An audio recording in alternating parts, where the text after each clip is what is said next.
Guys এই দেখো চালতে কেটেছি পুরো 1 গামলা মতন। এই চালতে সব এখনো থেতু করব। এবার থেতবো সব, থেতু করে করে সব লবণ আর হলুদ লাগিয়ে ছাদে দেবো শুকাতে। শুকানোর পরে তারপরে বানাবো আচার। পরের টিস্যু দেখতে থাকবে তোমরা সবাই। হাই গাইস এই দেখুন সব এই চালতে সব থেতু করে সব হলুদ লাগিয়ে সব রোদে দিয়েছিলাম। এখন এই জল গরম বসিয়েছি কড়াইতে। যা উনুনটা লেগে গেল।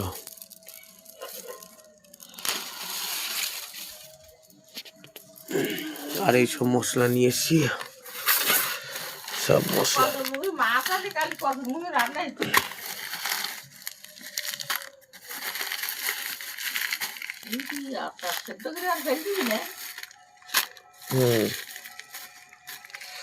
এই জল গরম বসিয়েছি আচার সেদ্ধ করে ফেল দেবো।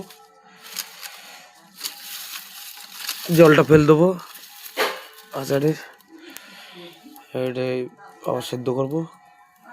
রোদে দিয়েছিলাম থেতু করে হলুদ লাগিয়ে দিয়েছিলাম। এবার এবার এবার প্রপারলি রান্না হবে।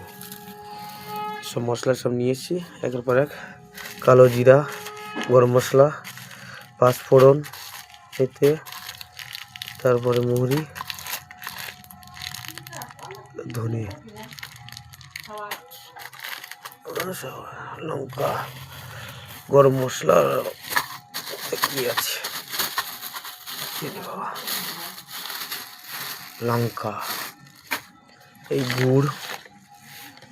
গুড় রাখা আছে, গুড় দিয়ে করবো।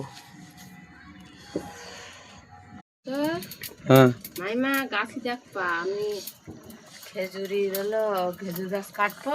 হ্যাঁ গাছে দেখবা, সেই গাছে কি যা টাকা লাগে আমি দেবো। হাই গাইস, চালতের আচার রেডি, সব বানানো, সবই তৈরি করে নিয়ে আসলাম। হেভি টেস্টফুল হয়েছে, খেয়ে দেখেছি।